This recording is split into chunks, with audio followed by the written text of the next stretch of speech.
بسم اللہ الرحمن الرحیم۔ السلام علیکم ورحمۃ اللہ وبرکاتہ۔ Welcome back. آج کی اس ویڈیو میں آپ کو ہر نماز کے بعد پڑھنے والی دعائیں بتاؤں گی۔ تو چلیے ویڈیو کو سٹارٹ کرتے ہیں اور پہلے صلوات پڑھتے ہیں۔ الصلاۃ والسلام علیک یا رسول اللہ وعلی آلک وصحبک یا حبیب اللہ۔ الصلاۃ والسلام علیک یا نبی اللہ وعلی آلک وصحبک نورا من نور اللہ۔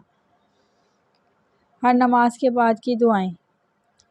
بسم اللہ الذی لا الہ الا هو الرحمن الرحیم اللہم اذھب عنی الہم والحزن۔ فرض نماز پڑھنے کے بعد دایاں ہاتھ پیشانی یعنی سر کے اگلے حصے پر رکھیں اور اس دعا کو پڑھیں اور ہاتھ کھینچ کر ماتھے تک لائیں۔ انشاءاللہ عز و جل سر کے درد سے محفوظ رہے گا۔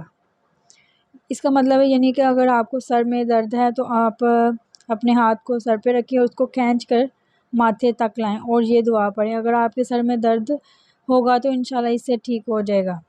اس کے بعد آپ نے دوسری دعا پڑھنی ہے، سبحان اللہ 33 بار، الحمدللہ 33 بار، اللہ اکبر 33 بار۔ اس کے بعد لا الہ الا اللہ وحدہ لا شریک لہ ولہ الحمد وہو علی کل شیء قدیر۔ اس دعا کی بڑی فضیلت ہے۔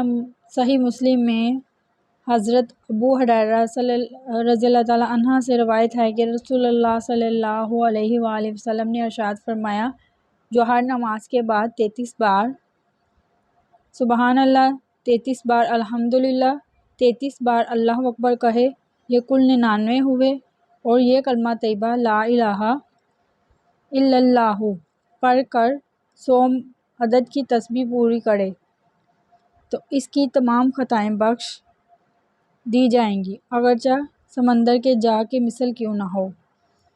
یعنی کہ اگر آپ یہ تسبیح کریں گے تو انشاءاللہ اس سے آپ کے جتنے بھی گناہ ہوں گے وہ مٹا دیے جائیں گے۔